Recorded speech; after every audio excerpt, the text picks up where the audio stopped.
The man on my porch that Tuesday evening was someone I had never seen before in my life.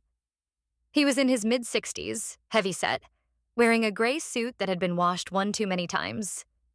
He held a manila envelope in both hands, and he looked at me the way people look at you when they are about to hand you something that will change the shape of everything. Carefully, apologetically, with the practiced steadiness of someone who has delivered bad news often enough to know there is no good way to do it. "Mrs. Claire Ashworth?" he said. "Yes," I said. He held out the envelope. My name was written across the front in handwriting I did not recognize. "My name is Gerald Foss," he said. "I'm a private investigator. I was retained several months ago on behalf of a third party to conduct a discreet investigation. My instructions were to deliver this envelope to you personally, 6 weeks after your husband vacated the marital home. Those 6 weeks concluded yesterday." I looked at the envelope. I looked at him. "Who retained you?" I asked. He gave a small, careful nod. "The letter inside will explain everything. My client was very specific that the contents should come from her directly." He reached into his breast pocket and offered me a business card.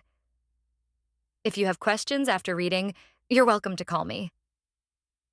He walked back down my porch steps. I watched his sedan pull away from the curb in the thin amber light of that autumn evening. Then I looked down at the envelope in my hands, and I felt, in my chest, the particular sensation you get when you are standing at the edge of something. Not a fall. Not yet. But the recognition that the ground ahead is not where you thought it was. If you've ever been handed something and understood before you even opened it that your whole story was about to be rewritten, then you'll know exactly why I stood in my own doorway for a full minute, just breathing. Stay with me through this one. Like this video if you can. Subscribe if you haven't. It's free, and I promise you this story is worth every minute. My name is Claire Ashworth. I'm 44 years old. I'm a landscape architect.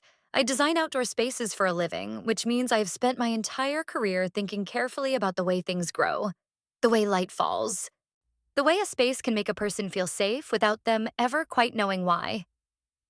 I grew up in the Midwest, the daughter of a high school teacher and a woman named Margaret who ran a small accounting firm from the back bedroom of our house. My mother was precise, methodical. She believed in keeping records the way other people believe in keeping faith. I tell you all of this because it matters. Every single word of it matters, though I didn't know that yet on the evening Gerald Foss knocked on my door. I had been married to Marcus Ashworth for 11 years. We met at a professional conference when I was 29.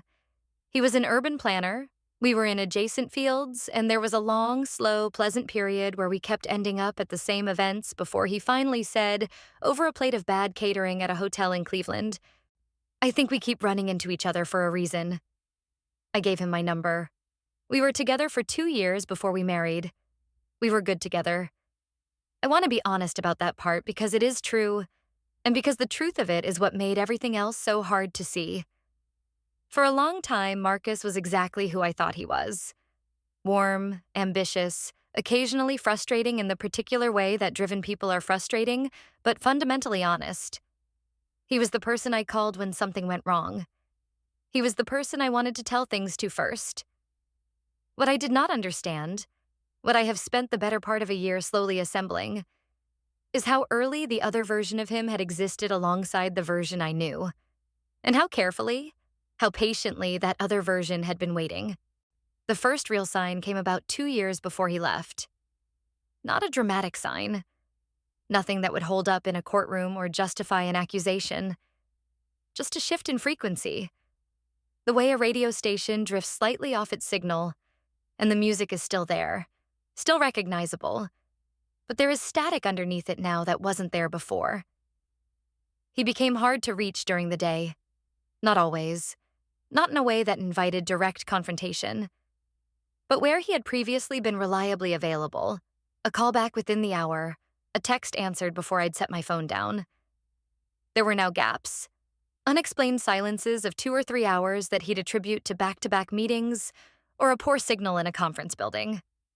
I accepted these explanations because they were plausible, and because I was busy myself. and then because I did not want to be the kind of woman who tracks her husband's schedule. Then came the business proposal. About 14 months before he left, Marcus came home with a different energy than usual. Lighter, charged. He sat down at the kitchen table, poured us both a glass of wine, and told me about a man named Philip Crane, a developer, he said, who was building a portfolio of mixed-use commercial properties across 3 states. Crane had approached Marcus about a private consulting partnership. The terms were generous. The upside was significant. Marcus's eyes, as he described it, had that brightness in them I hadn't seen in years. "This is what I've been working toward," he said. "Claire, this is exactly the kind of project that could change everything for us." "Tell me about Crane," I said. How do you know him?"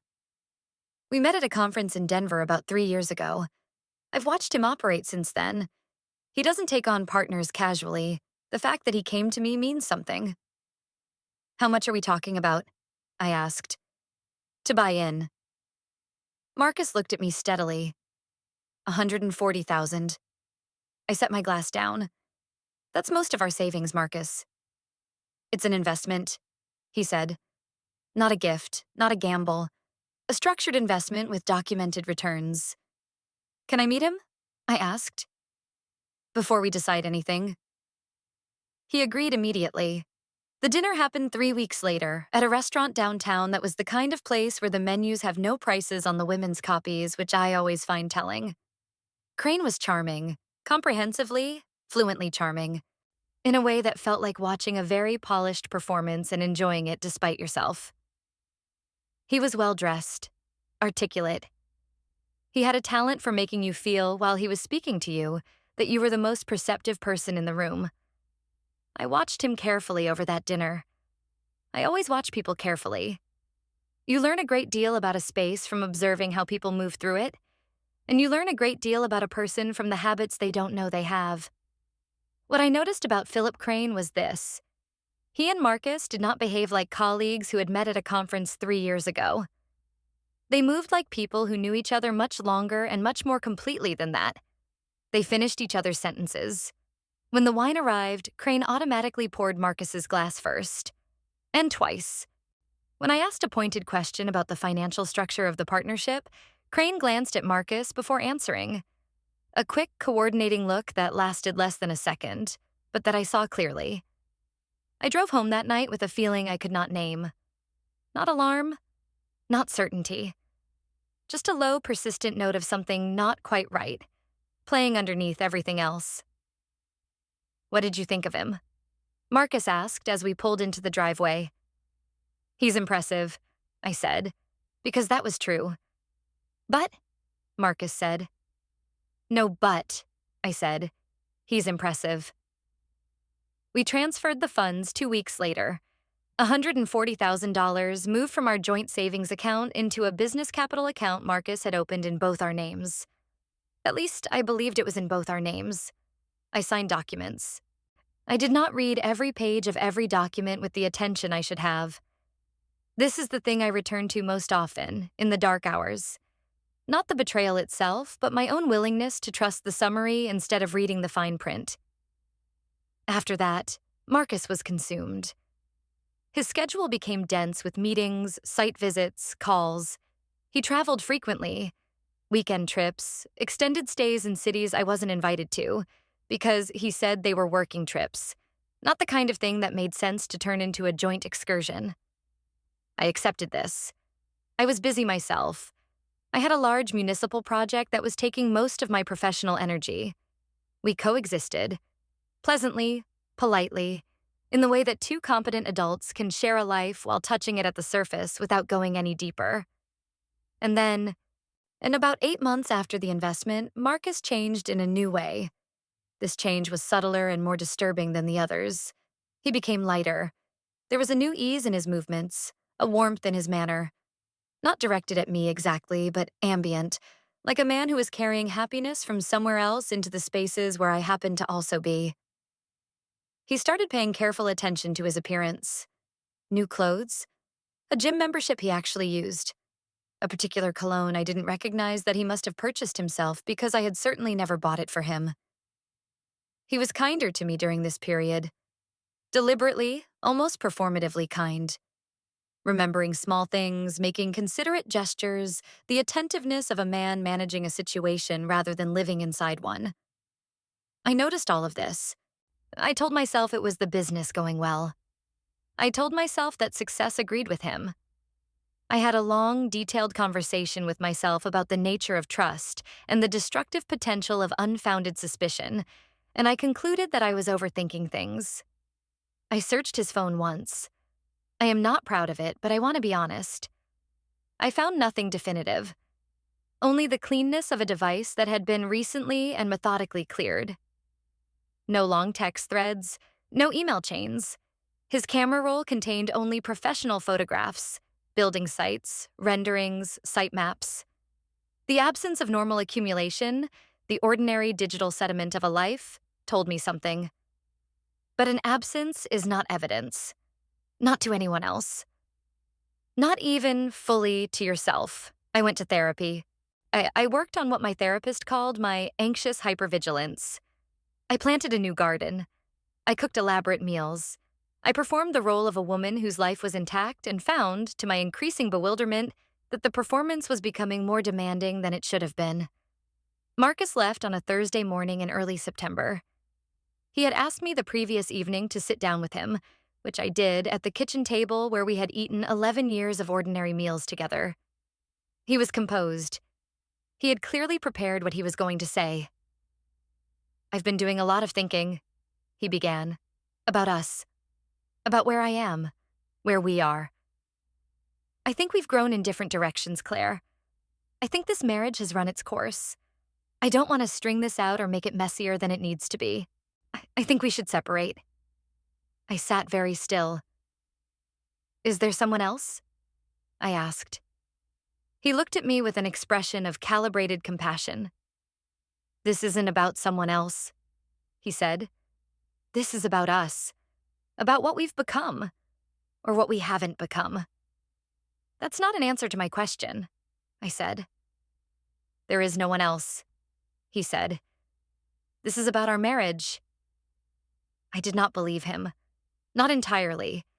But I also could not prove otherwise, and I was too stunned in that moment to press further with the precision it would have required. We talked for another hour. We were civil. We were almost eerily civil. He told me his lawyer would be in touch. He slept in the guest room that night and was gone with 3 suitcases the following morning before I came downstairs. I stood at the kitchen window and watched his car disappear around the corner. The coffee was brewing. The neighborhood was completely quiet.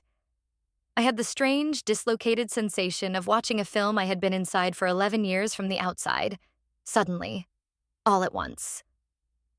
For 6 weeks, I went through the motions. I worked. I spoke to my sister Deborah on the phone twice a week, careful conversations in which I was honest about the fact of the separation, but not yet about the depth of my unease. I walked in the evenings. I let myself grieve at a controlled depth, the way you allow yourself to sit in cold water until you're acclimatized, rather than submerging all at once.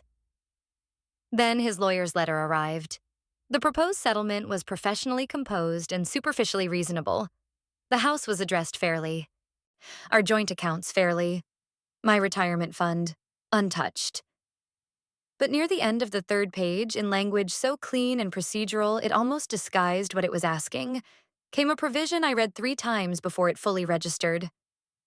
Marcus was claiming 50% of any proceeds from the sale of a parcel of land my mother had left me. My mother had died 3 years prior. Among the things she left me was a piece of land outside the city.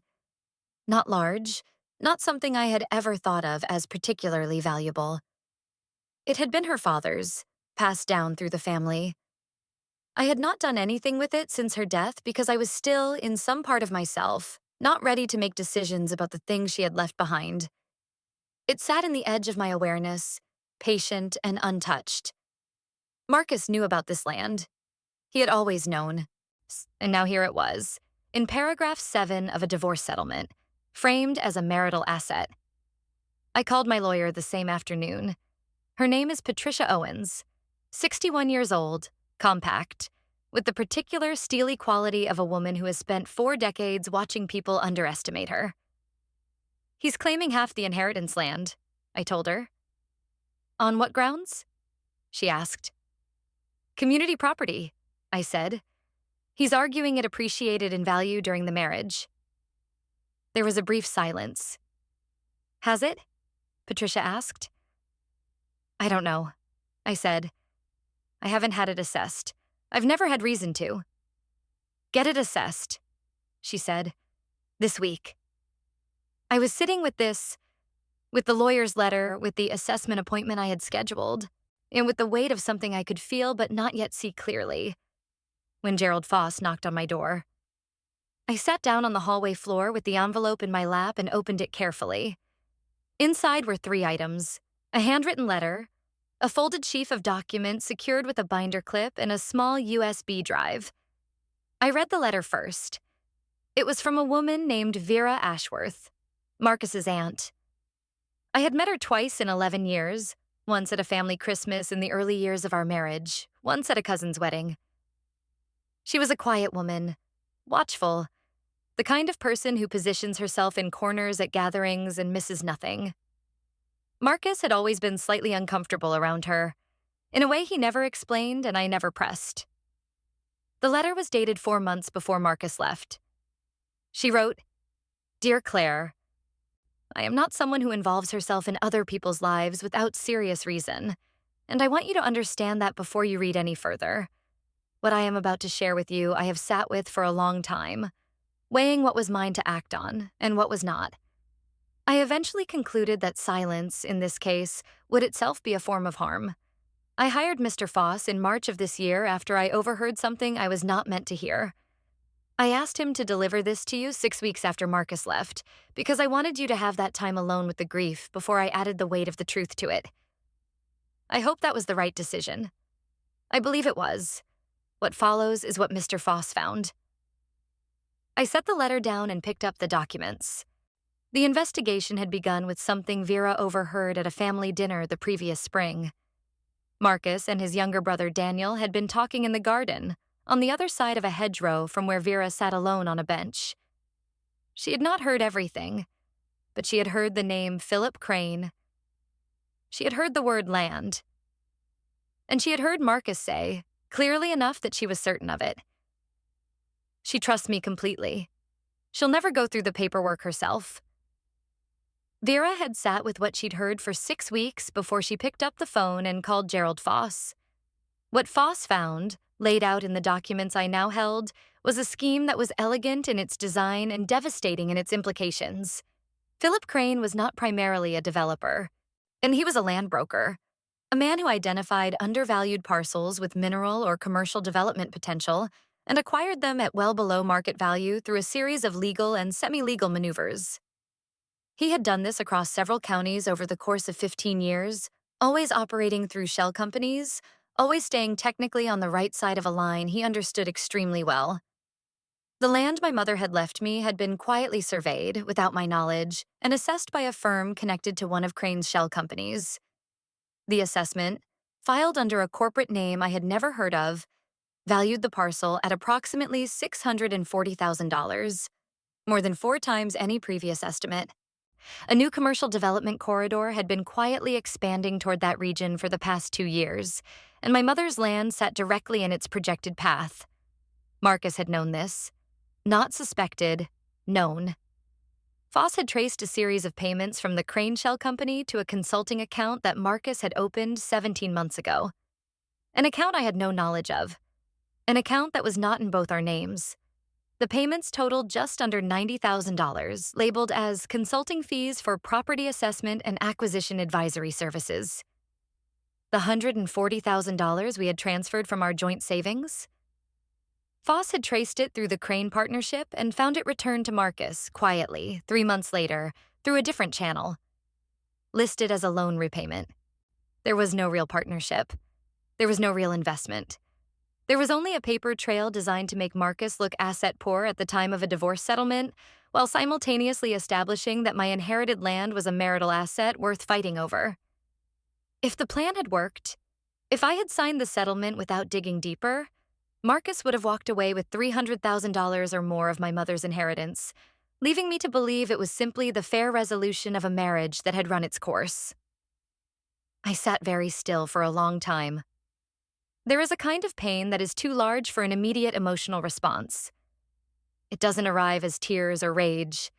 It arrives as a profound, disorienting quiet, a stillness in which you begin very slowly to reread every scene of the past 2 years with corrected understanding. I went back through it all. The Charleston trip, the closed-door calls, the new cologne, the deliberate, compensatory kindness of a man managing a conscience, the careful, prepared conversation at the kitchen table, scripted to sound like the honest conclusion of a marriage and designed to be the opening move of a financial extraction. 11 years. He had been my person. And somewhere in the middle of those 11 years, while I was designing gardens and cooking Sunday dinners and trusting him with the full weight of my life, he had made a different calculation. I put the documents down. I looked at the USB drive. I plugged it into my laptop. The drive contained 3 things: audio recordings of 2 phone calls between Marcus and Daniel, transcribed, a folder of financial records cross-referencing the shell company payments, and a photograph. The photograph was not what I expected. It was not surveillance. No blurry images of hotel corridors, no stolen moment of someone else's intimacy. It was an ordinary photograph of Marcus and a woman sitting at an outdoor cafe table, in daylight, in the easy, unguarded posture of 2 people with nothing to hide. She was close to my age, dark-haired, composed. They were not touching. They were simply sitting together in the particular way of 2 people who were very comfortable with each other. Her name, according to Foss's attached note, was Simone Crane, Philip Crane's daughter. She and Marcus had been, as far as Foss had been able to establish, in a relationship for approximately 20 months, since shortly after the restaurant dinner. Since shortly after I had driven home with a feeling in my chest I couldn't name. The woman Marcus had told me this wasn't about. I closed my laptop. I sat in my hallway for a long time in the quiet. Outside, the neighborhood was entirely still. Somewhere 2 streets over, a dog barked once and then stopped. The sound of it seemed to come from a very great distance. Then I stood up. I washed my face. I went to the kitchen, poured a glass of water, and I made a list. It is a habit my mother gave me. She said the thing about chaos is that it only feels unmanageable from the outside. Once you write it down, she said, it becomes a series of problems. And problems have solutions. I had a series of problems. I picked up my phone and called Patricia Owens. She answered on the 3rd ring at 9:17 in the evening. Patricia, I said, I need to meet with you tomorrow morning. I have documentation of a scheme to defraud me within these divorce proceedings. Financial fraud, deliberate and documented. A pause. Then, 8 o'clock, she said. Bring everything. Patricia reviewed every document over the course of the following 2 hours. She did not express outrage or sympathy. She asked questions, precise and rapid, and took notes in her small, efficient handwriting. When she had finished, she leaned back in her chair and looked at me with the careful assessment of someone doing a professional calculation. This is solid, she said finally. The shell company payments alone are enough to challenge the entire asset disclosure he submitted. Combined with the fabricated investment, the return of the funds, we're looking at intentional misrepresentation of marital assets during legal proceedings. That has consequences. I want the land, I said. I want every dollar of my mother's inheritance protected, and I want it done without a public spectacle. Patricia nodded slowly. All 3 are achievable, she said. He's not in a position to negotiate from strength anymore. The moment we disclose what we have, his current legal position collapses. What about Crane? I asked. Patricia looked at me steadily. What about him? His methods across multiple acquisitions follow a pattern, I said. Foss documented it. It's bigger than just my case. Patricia let a small silence pass. I have a contact at the State Attorney General's office, she said carefully. The documentation could be forwarded, not as part of your proceedings, separately, Anonymously, if you prefer. I thought about it for a moment. Forward it, I said. Not anonymously. Under my name. I won't protect him. What followed was 3 months of legal proceedings I will not recount in exhaustive detail, because the mechanism of law is important but not cinematic. It is repetitive and precise and demands attention without offering drama. But I was present for all of it. Meticulous. Patient. My mother had left me her filing cabinet along with her land. In the 2 years since her death, I had not opened it. Every time I had walked past it, the act of opening it had felt too final. Too much like accepting that she was really gone.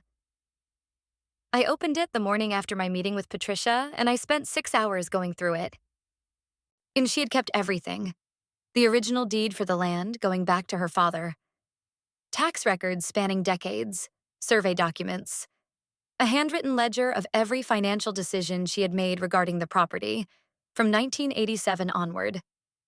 Her own notes, in her precise accountant's hand, about its potential value, its history, its significance to the family. She had even, I discovered, had the land informally assessed by a friend in the real estate business in the last year of her life.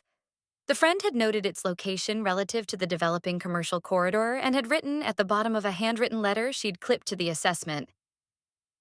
Margaret, this could be worth watching. The region is moving in this direction. My mother had known. Not the specifics, but she had known enough to keep careful records. She had kept building the architecture of protection even when she did not know exactly what she was protecting me from. I held that letter for a long time. Marcus's lawyer sent a letter proposing mediation 3 weeks into our process. We declined. They sent a second letter, less cordial, suggesting we reconsider. Patricia responded by delivering, in a formally documented package, the financial records Foss had compiled. Specifically the Crane Shell Company payments, the concealed consulting account, and the traced return of the supposed investment funds. According to Patricia, there was a period of approximately 48 hours after that delivery in which Marcus's lawyer did not return calls. Then he withdrew from the case. The replacement attorney Marcus retained was younger, less expensive, and operated with the body language of someone who understood they were managing a retreat rather than conducting a negotiation. She and Patricia reached an agreement over 2 sessions. Marcus's claim on my mother's land was removed entirely from the settlement. The funds that had been diverted through the fabricated investment were returned to the marital estate as part of asset disclosure corrections, reducing his settlement significantly.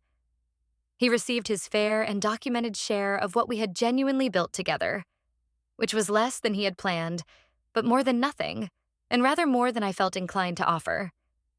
He kept his car. He kept his clothes. He walked away. I signed the final documents on a gray Thursday in November in Patricia's conference room with the winter light coming flat through the windows. Patricia's assistant brought us both coffee. When the signing was finished, Patricia looked at me across the table with an expression that was, for her, almost warm. "You handled this well," she said. "My mother taught me to keep records," I said. Patricia smiled. "Smart woman." "She was the smartest person I've ever known," I said. "I just needed to remember that." I drove home in the dark. I let myself cry, which I had not done properly since the morning Marcus left.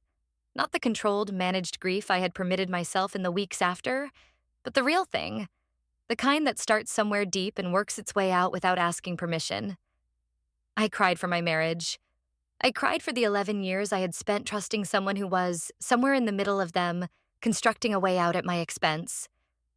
I cried for my mother, who was not alive to know that her careful records had protected her daughter exactly as she had always intended them to. When I got home, I made tea. I sat at the kitchen table. I opened the filing cabinet one more time. Near the back, in a folder I had missed on my first pass, there was a small photograph. It was the kind that gets tucked away and forgotten. The slightly faded colors of a picture from a disposable camera, the kind everyone used in the late 80s. 2 women at what looked like a garden party. Both of them young, both of them mid-laugh at something out of frame. My mother, who I could identify from the line of her jaw and the way she stood, and a woman I recognized from Vera's business card. Written on the back in my mother's handwriting, Vera, summer 1987, the one who always tells the truth. I held that photograph for a long time. My mother and Vera had known each other. I had not known that. I don't know the shape of their friendship, how long it lasted, how close they were. But I know that Vera had been watching and had cared enough to act and had thought carefully about when and how to deliver the truth in a way that would be useful rather than simply devastating. I called Vera the following week. "I found the photograph," I said. "You and my mother." A silence. Then a quiet exhale. "I wondered if that was still in her things," she said. "How long did you know her?" I asked. "About 15 years, she said. "We lost touch when she moved away. And then you and Marcus married, and I didn't want to complicate things. It seemed easier to keep a distance. I've regretted that." "Why didn't you reach out to me directly?" I asked. "When you heard what you heard?" "Because," Vera said carefully, "I didn't know if you'd believe me. It's easy to shoot the messenger when the message is that your husband is not who you think he is. I needed it documented. I needed you to be able to see it for yourself, not just take my word." "That was thoughtful," I said.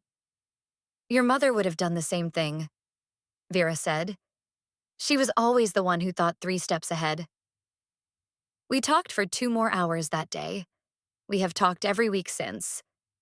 I sold a section of the land in the spring, enough to clear the remaining mortgage on my house and establish an investment account I have set up in my mother's name, which I add to each month and which I intend, eventually, to use for something meaningful. I kept the better part of the land. There is a ridgeline along the northern edge where I have been spending Sunday mornings when the weather is clear. Sitting on a blanket with coffee, watching the light move over the ground, thinking about what I want to grow there. I am not in a hurry. The land is patient. So am I. Marcus is living in a rented apartment across town. I know this only because Deborah mentioned it once, and I did not ask her to elaborate. Simone Crane is no longer mentioned by anyone in the circles we used to share. I don't know whether they are still together, and I find that I am genuinely indifferent. Philip Crane is under formal investigation by the State Attorney General's office. The process moves slowly, as these things do. It is not my process to manage. I still practice landscape architecture. I still design spaces intended to make people feel at peace, and I find I am better at it now.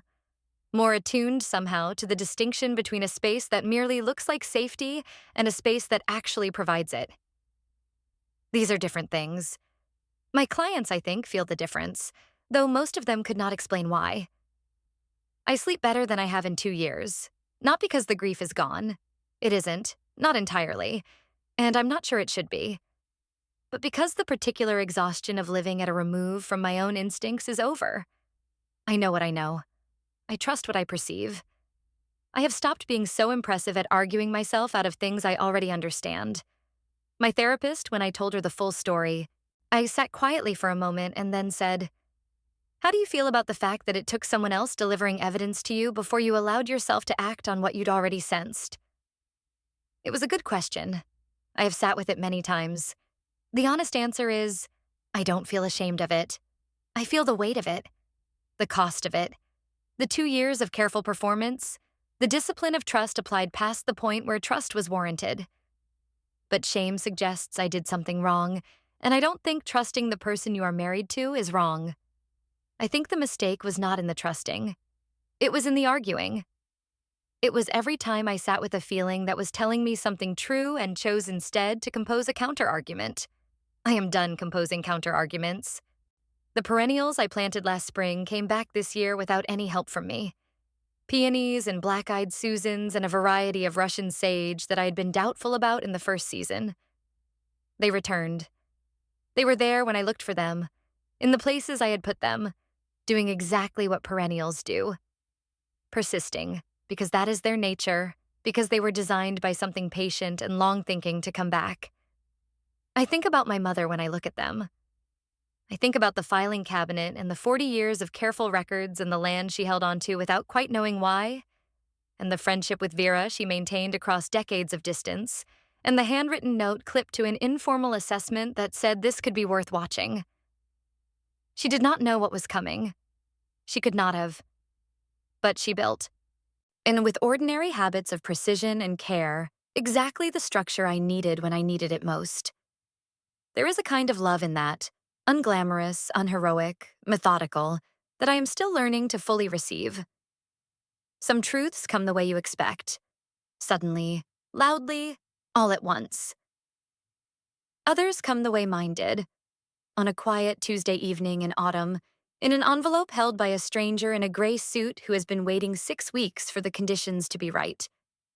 They come slow, and they come complete, and they change everything retroactively. Not just the future, but the understanding of everything that came before. I am changed. Not harder, not colder, not consumed by bitterness or sharpened by it into something that looks like strength. I am, if anything, quieter, more honest with myself, more willing to let what I know stand, without requiring it to win an argument first. I keep the photograph of my mother and Vera on my kitchen windowsill, between a small succulent and a river stone I found on a walk last October. In the morning light, at a certain angle, the two young women in it are laughing at something completely out of frame. Something I will never know. Something private and joyful in theirs. My mother looks the way she always looked when something genuinely pleased her. Not performing delight, just being in it fully, without reservation. I like to think that somewhere, somehow, she knows how the record's held. I like to think she is not surprised.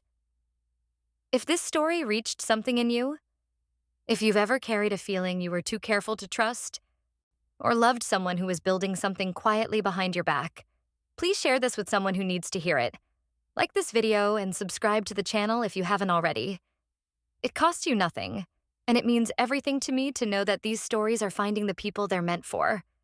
Take care of yourselves. Not the performance of it, but the real thing. The way my mother did. One careful record at a time.